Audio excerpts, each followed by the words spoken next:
awesome to be with you all today. Today, we're going to be talking about financing of your music business. We've got a slew of awesome topics with some really awesome people. It's a pleasure to be here with you all. I wish we could do this all in person, of course, but we know how crazy the times are. So first, before we begin, wanted for everybody to introduce themselves. So I'll start and then I'll turn it over. CEO and founder of Symphonic Distribution. Obviously, some people may know me, but for those that don't, we've been doing this since 2006. It's been a hell of a journey, and one of which continues, and hope that everyone's enjoying all the different sessions that we've been doing for the virtual music industry sessions thus far. So happy to be here and be your moderator, and I'll turn it over to my colleague, Jason Jordan, to do a brief intro on himself. Hey, hello, geez. Nice to meet you all. I'm Jason Jordan. I'm a senior A&R in business development here at Symphonic. I've been here almost a year now. I joke that I'm a recovering A&R person. Came from the major label system for about 25 years or more. Prior to that, very much an independent person, and it's just interesting to come full circle and bring my knowledge from 25 years of doing this on a much different scale to this company, and it's been fantastic. Awesome. So nice to meet you all. Awesome. Anna, why don't you introduce yourself to the lovely people of the world? Hello. As mentioned, I'm Anna Bond. I am the Senior Director of Global Business Development at Songtrust. We are an at-scale publisher, and my team works with our business clients to help them, administer the rights that they own in the publishing world. And I'm a reformed label person. I was in label management for about 15 years, and then I jumped from the master to the publishing side a couple years ago to join Songtrust, and it's fantastic. That's awesome. Awesome. Elizabeth, why don't you say hello to the world as well? Hey everyone, my name is Liz Zavoyskiy, and I'm one of the investors with MEP Capital. And I guess before we start, thank you so much to the Symphonic team for putting this on and giving us an opportunity to connect with each other. I work for a private equity firm that does investing in the media and entertainment space called MEP Capital. So we do investments across the board throughout the media and entertainment space. So one day that means that we're investing in a record label or a management company, and then the next maybe we are buying a catalog of sorts, whether it's publishing or masters, and then maybe by the end of the week we're investing in a movie. So we kind of run the gamut.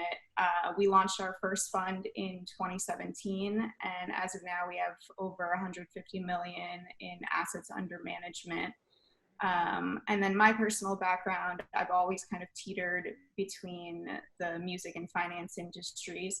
Previously, before joining MEP in 2017, I was with a platform called liveamp.com where we connected independent artists with financiers, so more as like a middleman broker, and then we switched over to the finance side to actually putting our money where our mouth is.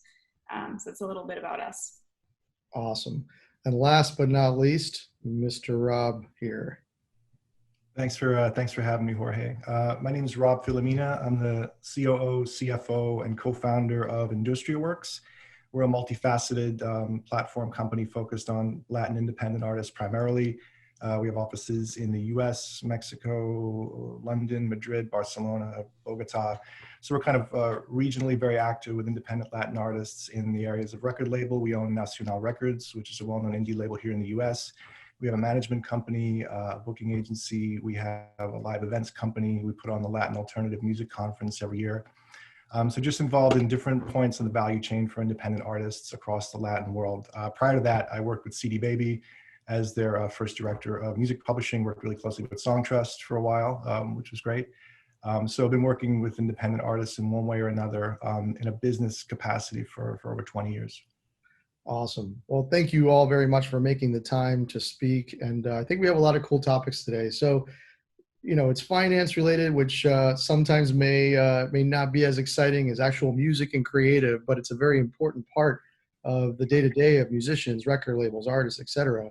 So today's panel, we're going to talk pretty much about a lot of different topics around it. And we're going to sort of start from the beginning of royalty collection as far as how we see it from a distribution perspective, get into publishing, kind of valuing your catalog all the way to potential exits and so forth as well. We may even touch on a little bit of taxes and a whole slew of topics. So let's just jump right in. And we'll start with you, Jason. So, working for Symphonic, how do we as a company help artists or record labels, make and collect revenue? We'll certainly make revenue by extending their distribution globally. I mean, much further than I think a lot of distribution companies do, just by virtue of the reach of their catalog and distribution alone. They make money by that, certainly by us helping them market and to promote, through pitching to editorial playlists, for instance, trying to help them get discovered, build their brand, essentially build their business through discovery. Whether that's playlisting, whether that's advertising, whether that's, very aggressive marketing. It's a little bit of a sprinkling of all of those things, I would think, in a really successful campaign. Symphonic is incredibly good at doing those things and executing those plans. I've been here for a year. I've seen it happen over and over and over again successfully. And when that happens, it's like a magic trick, and for me, it is, coming from a major label background, because you get to see it so intimately, whereas sometimes you would hand over a project and pray that it doesn't get destroyed. This allows me to be very much hands-on from the beginning until the end through deployment and making sure that, the client's income is actually realized and made superlative. That's why we're here. This is what we're doing. That's what curated distribution is really for, in my opinion, is really to help the client make more money, essentially, and build a bigger, find a bigger base. Yeah, for sure. And for those that might not be 100% familiar, obviously we're distributing to a slew of different partners. And every time traditionally that someone presses play on Spotify, Apple Music, etc., that's generating a royalty. So we focus on collecting a big piece of that. But there's other parts of royalty collection. So Anna, where does then Songtrust come into play in terms of the actual royalty collection pie? How does Songtrust help anybody, so to speak? Yeah, absolutely. I mean, if you're doing all this good work, like Jason described, making sure that you're getting those streams, you're getting those YouTube plays, you're getting downloads, you're selling physical product, you're doing the marketing work, you're collecting on the master side through your distributor, Symphonic in this case, but you need to make sure that as a songwriter, you're also monetizing on the publishing side, which covers the composition. So any original songs that songwriters are writing and putting out there, whether they're performing them or whether someone else is, you've got to get those registered with performing rights organizations, like in the US, ASCAP and BMI, with mechanical rights organizations and collective management organizations, which do a little bit of both, as well as making sure you're confirming all that stuff with DSPs, with YouTube directly. And what Songtrust does is we work on this publishing administration specifically to make sure that we are collecting all of those micro pennies for songwriters. Right. Awesome. So, Rob. Though, they really do. Yeah, absolutely. I mean, and just for everyone, first off, everyone on here is extremely hardworking, but personal experiences dealing with Anna, she is on point when it comes to all the questions that I've ever had. The publishing aspect of the industry can be a little bit complex, particularly because it's a bit older, right? But Songtrust really aims to make it easy. We're very happy to be partnered with them. They've just been a delight to work with. So if you can work with us, you can work with them directly, regardless. It's an important part of the business that if you are DIY or you have your own, record label, so to speak, then that is definitely someone you want to be looking towards partnering with. It is very complex. And, if you look at it in the perspective of who benefits from the confusion that independent songwriters have about publishing, it is people who are already millionaires. So, empowering yourself and working with a partner who can help untangle some of that confusion is definitely a great independent songwriter strategy. Definitely. So, obviously we have a lot of artists that are tuning in here and watching this, but, I'm still a big record label guy at heart. And question for Rob here, some artists maybe offer deals from record labels, and can you talk a little bit as to why, it is still good for artists to be signed up with record labels, particularly indie labels. Maybe a little bit of what you guys do that's different from just sort of signing up with a DIY distributor and so forth. Because I Sure. definitely want to give props to the good people over there. There's a hell of a great group there, and your development that you've done over the years has been fantastic. So just want to hear a little bit about how a record label can be beneficial to an artist and how that can even help them build a sort of financial future. Right. Oh my God. So, Jorge, I'm sorry. So I'm recording something. No worries, no worries. All right, guys. Hey, you know what? Zoom moment there. It's live TV or live video. It's all good. Yeah, it's a great time to be an independent artist right now. I think you have a spectrum of options that you've never had before. And record labels have to adjust in kind to answer the needs of artists that have more options and have more of an ability to reach their audiences and develop a fan base than they've ever had before. We tend to see two different types of artists. One is the independent artist that has the ability to grow their own fan base and keep in close contact with them, even monetize that fan base in ways that are very direct and don't require a lot of third-party interaction. And then there's the artists that maybe haven't found their audience yet. Maybe their audience is far away and they can't reach them. They're not within arm's reach, or they can benefit from big media coverage or things that, there are certain artists that just need that more. And that's where a label can come in, because a label has a team. And the way I like to think of it is, the label's role has changed. We all know that. I think I heard somebody at BMG say that they're a services company now, more so than the old sort of ownership model where the labels had tons and tons of leverage. They think they're there to serve the artist. I actually would take it a step further and say we look at relationships with artists as a business partnership. And all of the things that you look for in business partners are the things that you should look for in a label and in an artist that you might want to work with. Are they good people? Are they trustworthy? Do you have complementary skills? Do you do things well that they don't do well? Can you both grow as a result of the partnership? So those things become part of the calculation into how we address working with new artists.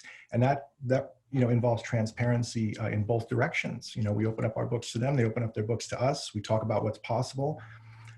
It's much less about the old sort of A&R says, well, we're going to pick a hit and then just throw money into it and then things happen or they don't. And the artist doesn't really have a lot of leverage. For us, it's really cooperative. So that's what we've tried to cultivate here. And I think that the right label team, as far as an artist's long-term development, there is an added value to a label team working your releases. I think the single most determinant factor of your sort of long-term financial success of your recorded music is having a good release, right? Because certainly now in the streaming world, your recordings become an annuity that can pay you theoretically forever. So much, way beyond outside of a typical release cycle. We've got music that we released 10 years ago on mood playlists that's generating more streams now than they ever have. And it's because they had that good release. So a label can be, if you think of it like gardening, a label can add that mulch to the soil that makes your plants grow stronger so that they have more longevity. So I do think there's value to it, but it is about finding the right match. There are artists that come to us and they've got a handle on their audience, they got a handle on their business, they're making money and they want to work with us. And we actually say to them, guys, there's nothing we can do. Like, you guys are doing great. We'd rather stay fans than to try and insert ourselves into your business when we can't add value. So I think it really is about a back and forth dialogue so that you can figure out what the value is of the business partnership. Yeah, definitely. And, let's get into an interesting subject that is beginning to be more sort of talked about. And this will definitely involve everybody in the group here because I love everybody's insight. But we'll start with you, Liz. MEP obviously being a large fund, you're in an interesting stage because you may be looking for catalogs or, projects that are kind of potentially, for exit. But what else does MEP does in terms of advances, and how does that kind of look like, and potentially what do you look for? And then later, I want to ask a little bit about, the right time for when artists are able to get advances and just opinions on that. We'll start with you, Liz.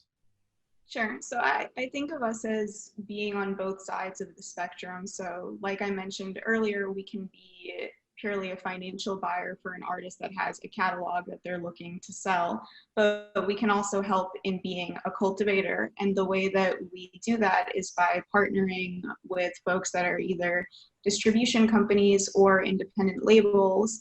And maybe you as an artist don't even necessarily know that we are there because we're a financial company. So maybe we're very forthright with our relationship with you, or maybe we're just a silent partner where our capital was the capital that either provided funds for the marketing of your new album, or our capital was the capital that provided an advance to you as an artist if you wanted to take one. So I think that the way that we look at things is we see like a true economic value in the music industry, and we want to be the financial help that gets artists on their path, whether at whichever stage they are in their career. We typically usually work with artists that have at least some level of a track record of economic history. But we're not a major label. So we typically, as an investor, will cap our returns. So maybe we're making some kind of hurdle rate of our financing, and then we exit that package. And you as the artist get to keep your masters. You get to keep your copyright ownership, your publishing. And we made an exit out of it. We made some kind of return on our funding, but you end up holding what is economically valuable to you and your career, in terms of like your longevity. The copyright ownership still stays with you. Does that answer the? Yeah, no, that's wonderful. Thank you for that. I think that's a really interesting, sort of offering. And now the industry is definitely, moving in sort of like that space where advances are beginning to be as widely available as the aspect of distribution, right? So I'd definitely love to ask Jason, and then Anna, then Rob, and then back to you, Liz. We'll start with you, Jason, here. When is a good time for someone to consider asking for an advance, in your opinion? I mean, honestly, if they really feel like they need to scale their career in such a way that it's unattainable any other way but by borrowing money. Yeah. Truthfully, I look at it as a last resort. If you really don't have to borrow money, I mean, that's essentially what an advance is. Just to clarify with anyone watching this at the moment, it's no different than going to your local bank and taking out a loan. There might be other very unattractive things that go along with taking an advance, like extending your deal, for instance. Which may add length to your deal, which might have been shorter prior to taking money. So, when to ask is when you really, really, really need it. In my opinion, it's not a casual ask. It's not, money does not equal love in any scenario. So that's something that I really want to clarify with artists, especially, is that they think sometimes, not all, but sometimes, think that us having an advance is skin in the game. We already have skin in the game by having this conversation. We're Symphonic, at least as a relatively mid-level company. I mean, we can't sign everything, and even by having them on the company, on our roster alone, that's love, in my opinion. But money does not equal love. It never does. It actually makes me worry about people. Where I'm like, how are we going to do this, or how are you going to make this money back? And I don't want an artist sitting on our roster unrecouped. That's always been my goal as an A&R person, is to make sure that people recoup and make money. Definitely. Whether that's here or any other company I've worked at. Yeah, I think I think what's cool about that is like all of us may share a lot of that same viewpoint. I mean, yeah. As Liz mentioned, it's important to have a track record. And, yes. That's why I wanted to ask that question, and I still definitely want to hear more answers. But yeah, I think it's totally an opinion, of course. Yeah, I mean, it absolutely. And I think it's just important that if you're really wanting an advance, to use it wisely, make sure that you're able to actually return the investment. Reinvest it in your business and see some kind of ROI on it, some return on investment, that you're not just painting your van, totally. Or doing something useless. You're doing something that you're actually going to generate money. And I also believe that it's sort of, if you're looking for an advance, just have a reasonable expectation that the other side is definitely looking to recoup within a good amount of time, not forever, so to speak. So thanks for that, Jason. That was great. Yeah, no problem. Anna, obviously you've worked in many different spaces before, but curious for you to sort of answer the same thing. And just in general, if you could also kind of explain a little bit of the difference between signing a publishing deal and then working with Songtrust as because you guys are an administrator, and how kind of advances may differ in that regard as well. Yeah, I mean, I think to Jason's point, this is an interesting time, and not interesting in a good way, for a lot of artists who rely on their touring income, right? I've worked with a lot of artists who take the advance, they make the record, and they're unrecouped, so they're not getting the record royalties, but they're like, well, we tour, 300 days a year, so that's our working revenue. And unfortunately, a lot of people who are in that sitting on a roster unrecouped state are now finding themselves without that day-to-day revenue. So, that's a scary place to be. Obviously it's unprecedented. So it's not like they made a bad business decision by, there being a pandemic in 2020. But, I think that advances are something to think about pretty seriously. And I agree with Jason, giving an advance doesn't mean, we like your band more. Kind of coming from the label side, it's always about what's realistic. And, if it's a competitive marketplace, if there's other people out there trying to sign this band, then yeah, that's going to come into play as well. But it's also something to consider. And I've absolutely had the experience of being in a conversation with an artist who didn't go for the biggest advance or the lowest rate. They went for the team that's going to do the best job, kind of to your point, Rob, what you mentioned. So from the publishing side, a traditional publishing deal has some things in common with a traditional label deal. You're signing with a publisher. They're going to do a certain amount of creative work. Generally they're pitching for syncs. They might be pitching your songs to big artists to do covers. They're also going to be handling the administration work, either themselves in-house or with a partner like Songtrust. We do handle back office for a lot of boutique publishers. And, that's all kind of part of the package. There's often an advance involved. And, the term will be 5 years, 10 years, a couple years. It really depends. But because of that advance, obviously they're going to have to make sure they're able to recoup it within that term, in addition to syncs with, the admin fee that makes sense, looking at the track record, looking at what projections are. And, again, there is that need to recoup in order to move on if you decide that, or, to take back creative control and ownership over your compositions if you do go with a traditional publisher. What Songtrust does, we don't do advances. Typically, we have a short term, a relatively low rate, and we do offer global administration to everyone. You can just sign up at songtrust.com. A songwriter coming in through .com will just pay a $100 registration fee. That's one time. It's a 12-month term. It's a 15% deal. And basically the $100 is just there because if we do all this work to set up your catalog and you have 100 streams total, we've still done the work, but there's no revenue for us to earn. So that's kind of our fail safe. But we're able to keep things so simple and so artist friendly because we're not talking about advances, and because we're offering, this administration only. We're not doing the creative, which is a very hands-on and, personnel intensive process. We're not leveraging relationships to get Beyonce to cover your song. You and your teams, your manager, your label, your marketing team, whoever you want to work with is doing that for you. And we're just making sure those back-end collections of your publishing royalties from streams, from radio, from broadcast TV, from everywhere are being processed and collected as effectively as possible. Yeah, awesome. Rob, definitely want to get your perspective from a label side, and you're wearing the hat of a COO, CFO.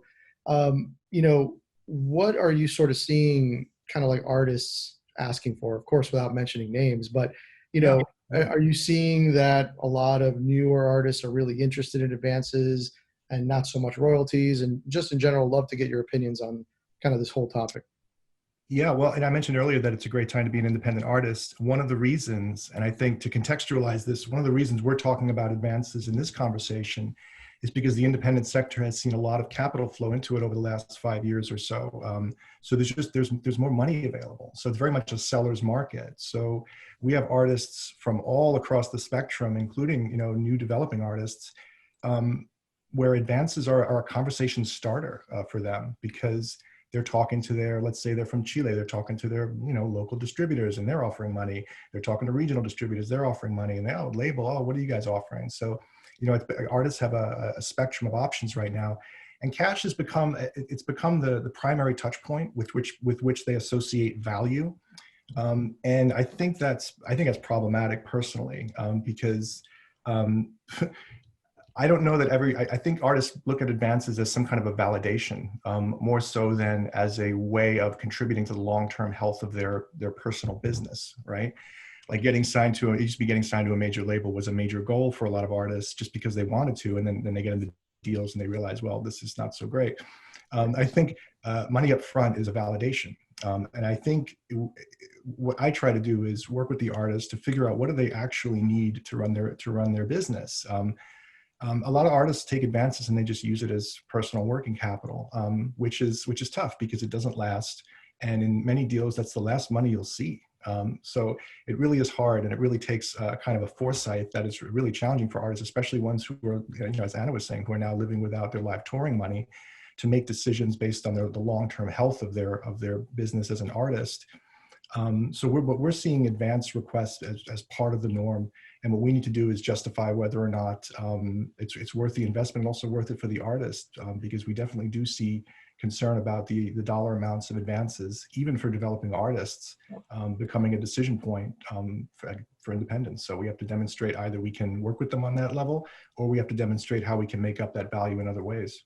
Definitely. Yeah, no, I mean, I share a lot of the same viewpoints, from a label perspective, especially being that, we work with artists and record labels as well. And typically our philosophy on it is always looking for that track record as well, as Liz mentioned, and ensuring that there are at least some sort of revenues that you can sort of forecast recoupment.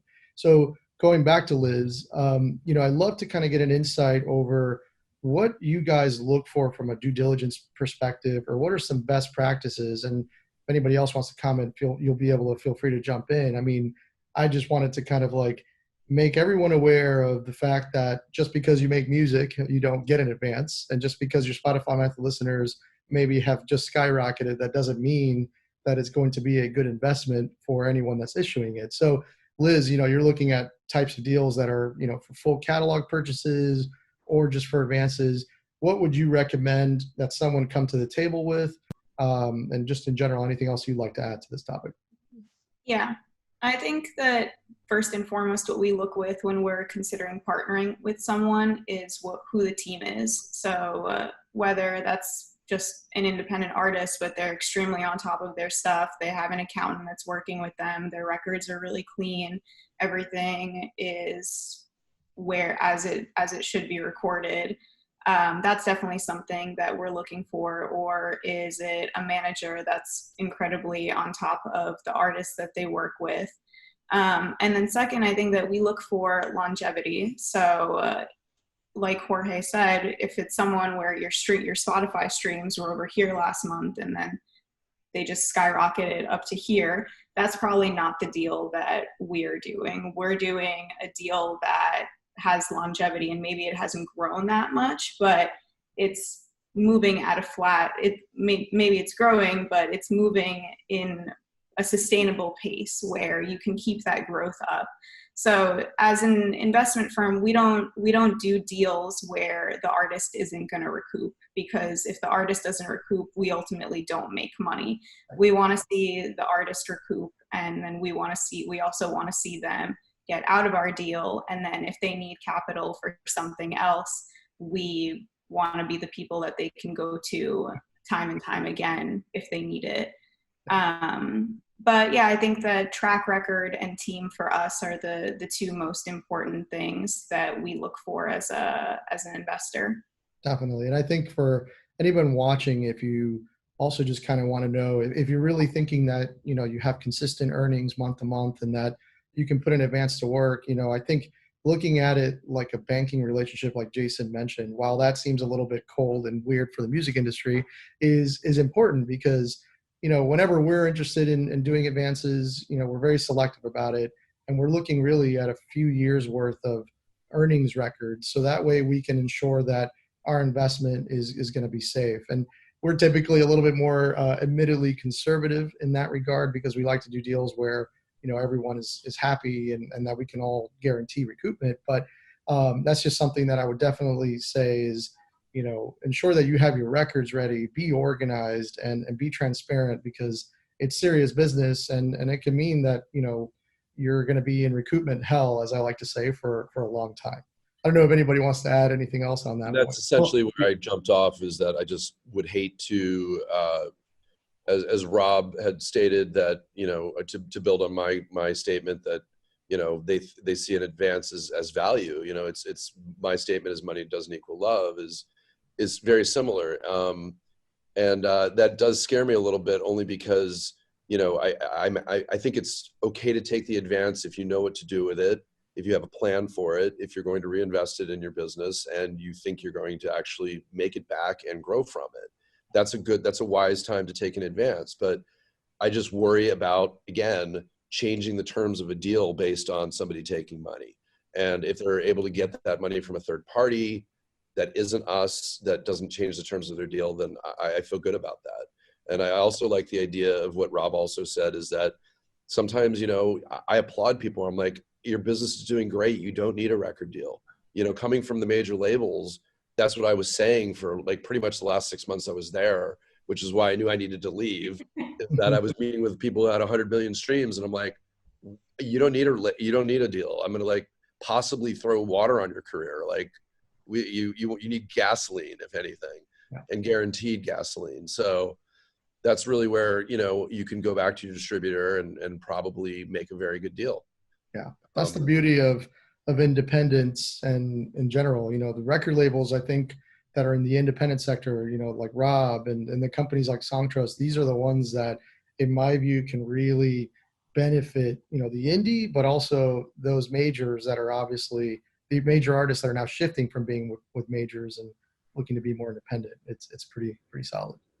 I wanted to touch on really briefly, just to interject something that Liz said about your data, your records being clean, your metadata, the most boring part of the music industry. But also, you know, if you are out there, you've had some success, your metadata, that spreadsheet with your ISRCs, your ISWCs, your split information, all that stuff, like you convert that into dollar signs. If you have it, the better your data, the quicker you're able to get your money. And, you know, particularly close to my heart as someone who works on the publishing side, but it's also important on the master side that you know who has points on this, you know, everyone who's involved and participating financially. Sorry about that. All my neighbors got motorcycles during quarantine. But everyone who's participating financially, you have that information in a place and you know where it is. And if you have a manager or a business manager, you've seen the spreadsheet where they're keeping your data, because that is, we have so many clients who have come to us and it takes them months to get their metadata together once they realize what they need. And, you know, that's a couple of months of collections that they're getting a couple of months later. So I just wanted to touch on that point because you mentioned it. And I think that's really important, especially for independent artists to understand. It's nice to have a living document, for instance, that just you build upon, you know, that you already have a Schedule A, for instance, which is a list of all of your, maybe your, you know, in your case, your publishing assets. In our case, it's your master assets, sometimes both. But having that document that you can just add to it all the time, and then you're not panicking to gather stuff. I like people who have their businesses together. Yeah, and I think, you know, I tell folks all the time that, you know, a catalog is literally building a house, especially like if you have an artist that's going to be consistent about it.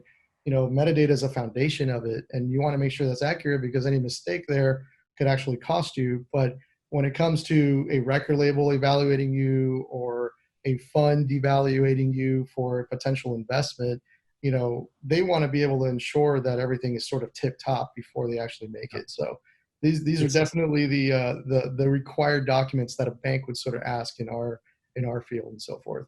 No, I was going to mention that too, that do whatever you can as an artist to make your business investor ready. Because that investor could be, you know, your distributor. It could be a third-party capital source. It could be a collaborator that you want to work with on a business level. It could be a manager. I mean, but the more prepared you are as an artist, the better off you're going to be. Totally. And Anna's right. It does shake more money loose when all that stuff is accurate. More money comes back. It just is. 100%. And I think for everyone listening too, you know, getting up to speed on metadata and why it's important, you know, certainly we could do hours worth of discussion, which may bore somebody, but the Apple style guide, which I think is incredible. Obviously, it's one of the metadata standards of the entire industry, is phenomenal. I think Spotify's done a great job and other DSPs as well. But I would definitely put as a takeaway from this to just study up on metadata, because it obviously impacts royalty collection. And definitely wanted to talk about royalty collection. In general, there's many different types of royalties. Obviously, we're collecting on masters. Songtrust is collecting on composition. And actually, what other types of royalty types are there? What does Songtrust collect? And also, I'd love to get an idea of any opportunity that you're seeing kind of out there in the future, or areas to look out for anybody that's kind of tuning in. Yeah, I mean, the opportunities are seemingly endless right now, especially during our no live shows experience, which is very tough for me personally. With live streaming, there's all these different live streaming platforms. They're all still figuring out how they're going to be monetizing on the composition side of those live streams. Sometimes it's ticket sales, but obviously with someone like Twitch, they're doing deals now with performing rights organizations. But it's a different type of revenue. Historically, you would find big festivals like your Coachellas requiring waiver of all publishing rights in order to do their live streams as part of your deal with them. But obviously, hopefully they're giving you tens of thousands of dollars to make up for that. But now with artists doing independent live streams, there is more hope that we'll figure out how to back end monetize those platforms in a consistent way. I think video game usage is going to become more and more interesting as time goes on. That is still a pretty unexplored area when it comes to in-game music usage. Those are kind of two futures. But in terms of other types of royalties that people often miss, I will say that we have a lot of folks who think, okay, well, I've got my distributor and I've got ASCAP or BMI, my performing rights organization, so I'm all set. But you're not, because any stream that someone streams your song, there is both a master side earning and a composition side earning, and you actually have to sign up and register in order to be able to collect the publishing side of streaming. You can do that via a mechanical rights organization in the US. There's Harry Fox, there's music reports, or you can work with someone like Songtrust who's going to handle it all for you. And obviously, we won't get into the weeds, but the MLC registration is trying to take away some of that burden from songwriters and make it easier for those data to kind of be consistent across the industry, which is, an effort I certainly applaud. Another type, and even more confusing, I think, to the average artist, is neighboring rights. So neighboring rights, which are not, they're in the UK and the rest of the world. You get a master side royalty and a performing artist royalty for broadcast radio. In the US, there is no broadcast radio master royalty for a number of reasons that is, very many decades old. There are always people trying to change it, but the radio guys don't want to change it. But there is the digital side of performance that comes with like a Sirius satellite play, that comes with like a Pandora stream, and that is owed to the master owner and to the performing artist of the song. There's also a small percentage for any studio musicians who played on the song. So if you had a horn player come in on a song, there's a small percentage of neighboring rights. This is a master side royalty, but it is more like a publishing royalty in that you have to go out and collect it. You have to register. Sound Exchange is handling most of it in the US, and then there are different neighboring rights organizations that handle rest of world. Our sister company Downtown has Downtown Neighboring Rights, who collects for some of our clients. But it is a totally different type of right, and it is something that a lot of people miss, I think, because it's confusing. I mean, same with publishing. It makes people want to just like hide their face and hope for the best. For some of our viewers or listeners, rather, like what qualifies neighboring rights? Is it recording in a specific country? What specifically accounts for neighboring rights, essentially? Sure. So it's any performance, that is a qualifying performance. And in the UK, EU, and most of the rest of the world, that is broadcast radio is a huge part of it. And in the US, without broadcast radio, it's like streaming radio, any kind of digital radio usage or satellite radio. And, streaming radio rights are different in other parts of the world, but that's really, it's like Pandora and Sirius are kind of the biggest, digital performing rights collection sources in the US. Thank you. That's yeah. very important. I appreciate you. On the question of neighboring rights, it's an area that we struggle with as well. It's an area of growing importance. I mean, digitally here in the U.S., it's managed well via Sound Exchange. Elsewhere, digital, societies that manage these rights on the digital side, it's pretty efficient. The terrestrial side outside of the U.S. is a big challenge for U.S.-based companies because the U.S. is not a signatory to the international treaties that made information sharing the norm amongst the sort of most of the world. The U.S. is an outlier in that we do not have a broadcast right in this country, and that creates tension with other countries because as a U.S. copyright owner, if I want to try and collect money in say Belgium, they're going to look and say, well, what can you guys, do for us? What can the U.S. do for us? There's not a lot of information sharing because we're not paying them for when their recordings are played on the air here. So they're not in such a hurry to pay us for performances of our recordings there. When I say us, I mean U.S., not us Nacional Records. So there's some like high level challenges to making that business work efficiently. Plus the fact that it's confusing, like publishing, there's a split right. There's an artist share and then there's a rights owner share. And that's really hard for people to understand as well, also what qualifies for it. So there's a lot of gray lines and messiness and music rights jargon that kind of gets people off track. And for us, international neighboring rights collection has always been a tricky spot. Yeah, admittedly. Sorry. No, go for it, Anna. Absolutely. I was going to say, I think that's a really good point. The international neighboring rights, as well as international publishing, you can have your U.S. performing rights organization use their reciprocal agreements to collect any of your performances in the rest of the world, but they're very limited in how they're able to do that, how quickly and efficiently they're able to do that. So just like with neighboring rights, there is an advantage to working with someone who's going to be registering directly with those global societies. And that's another angle that does make it kind of more confusing. Totally. Yeah, I mean, admittedly, that's been a very challenging thing, for many companies to really be able to focus on. And I mean, the music industry continues to change. You briefly mentioned the MLC, and that also could be its own panel and discussion as well. But that should hopefully aim to make things a little bit better in the future with the fine people that are behind that as well. I definitely wanted to touch on one topic, at least even if it's just me, just about taxes, just because that is one of the bullet points that I personally wanted to highlight. There's always a little bit of confusion over how that works, particularly internationally. And I just wanted to kind of clarify something, which I've seen has always been kind of a misconception or something that's a little bit confusing. And by the way, definitely not a tax professional, not a tax lawyer. So please consult, but I must be able to talk about this. We sometimes get questions, how taxes work. Like if you're in the Dominican Republic or, Brazil or any other area, that's an important part to funding your business because that is a piece that potentially is limited from being directly paid to you. If you're international, this will hopefully not be as complicated, but effectively, your country must have a tax treaty with the U.S. in order to qualify for a reduced tax withholding rate. So, for example, Mexico's tax treaty rate is reduced to 10%, for example.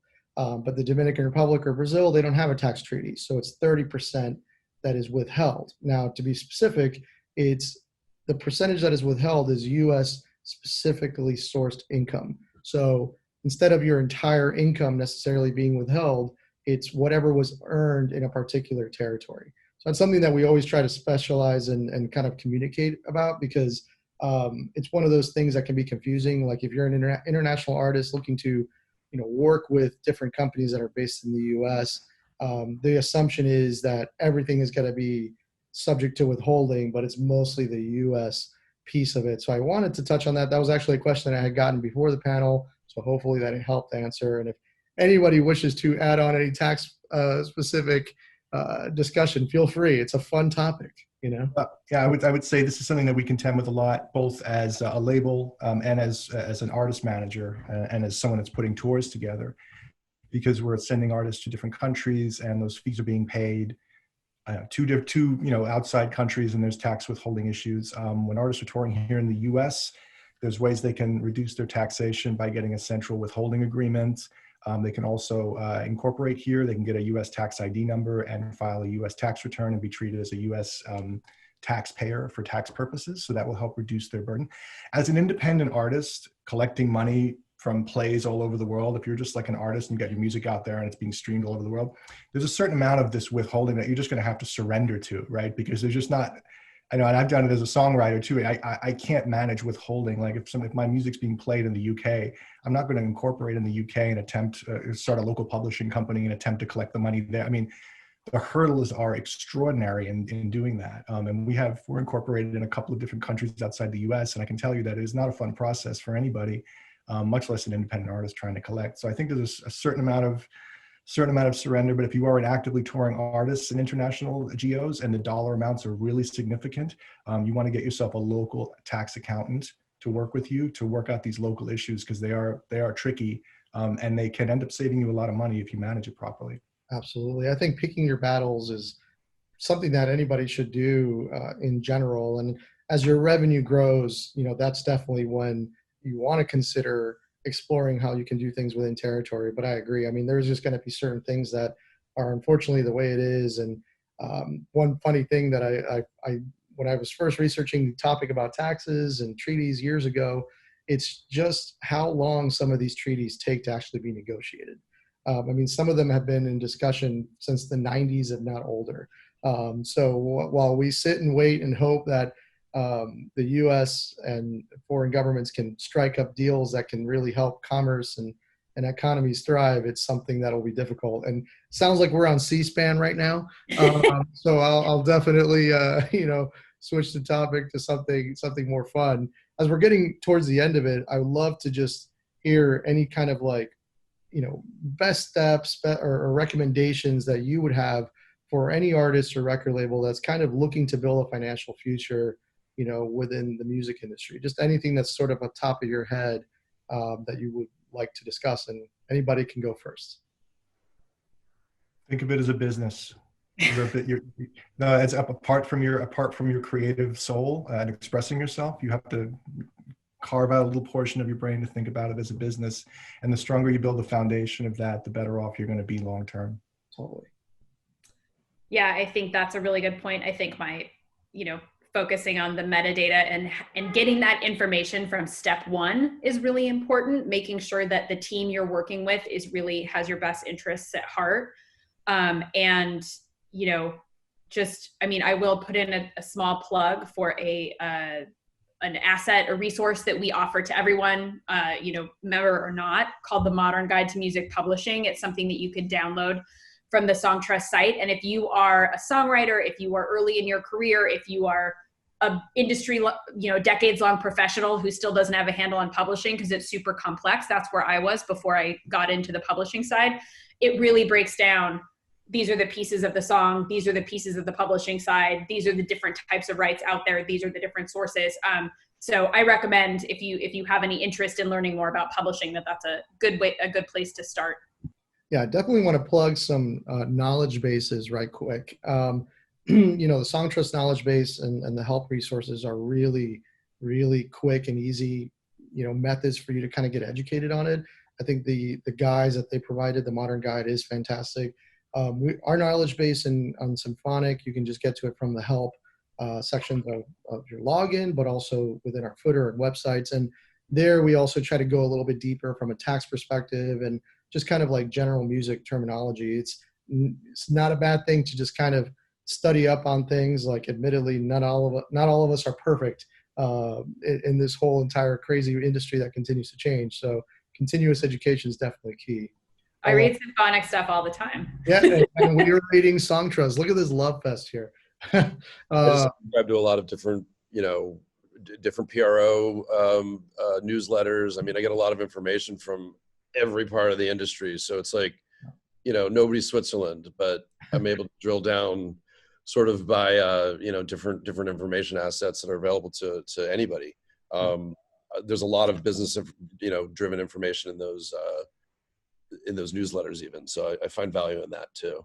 Totally. And Jason, what are some of your kind of like your final thoughts and recommendations? I mean, you've got businesses, you've worked with artists for years, honestly, like I do agree. The most basic statement that Rob just said is like, think about it like a business. I mean, like, yes, a lot of this is fun, but look, I didn't know when I was 16 years old and had a very successful punk and hardcore record label that I had a business.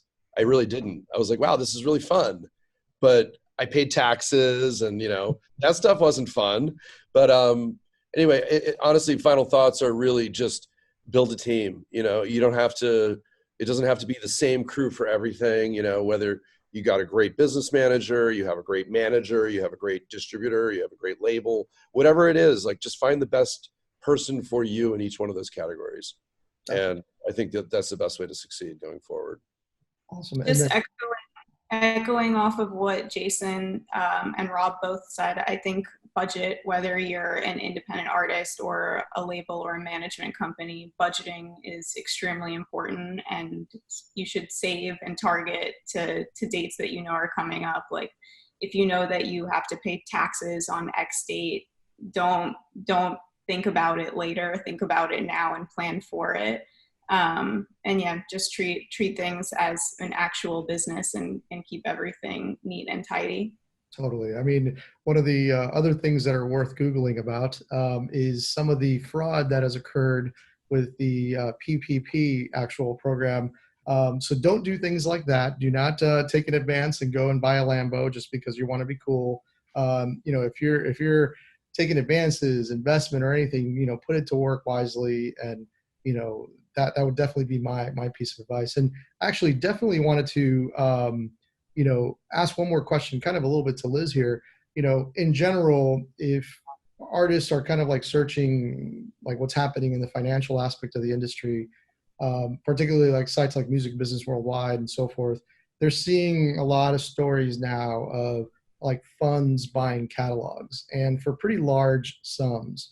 So, what are your thoughts on kind of just the whole industry? Where do you see the long term going? I mean, and sorry, this might be long-winded, but before we get to your question here, in general, the industry is projected to grow quite a lot between now and 2030.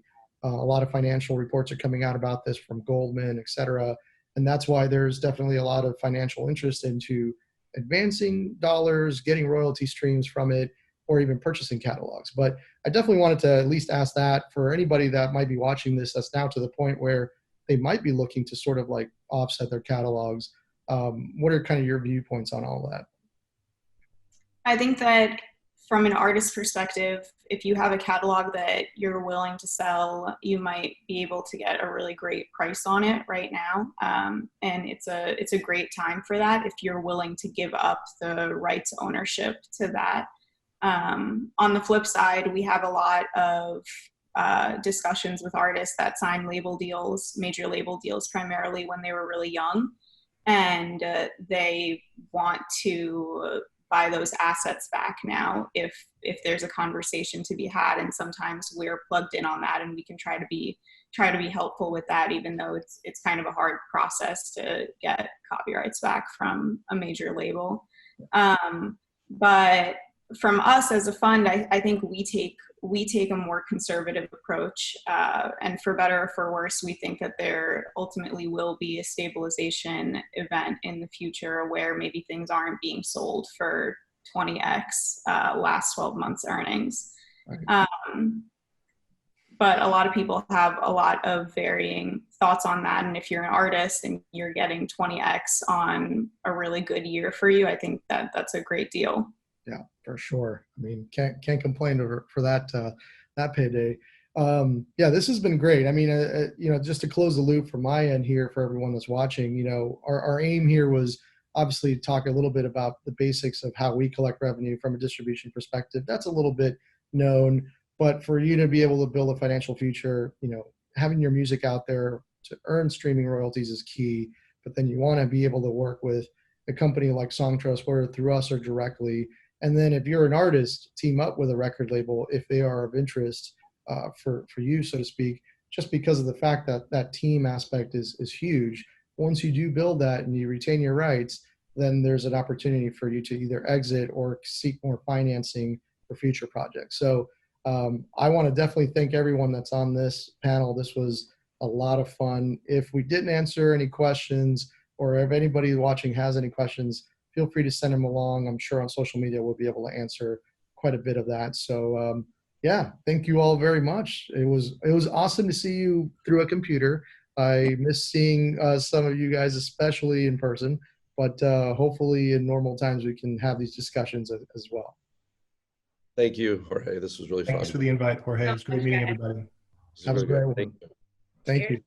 Bye. Bye-bye.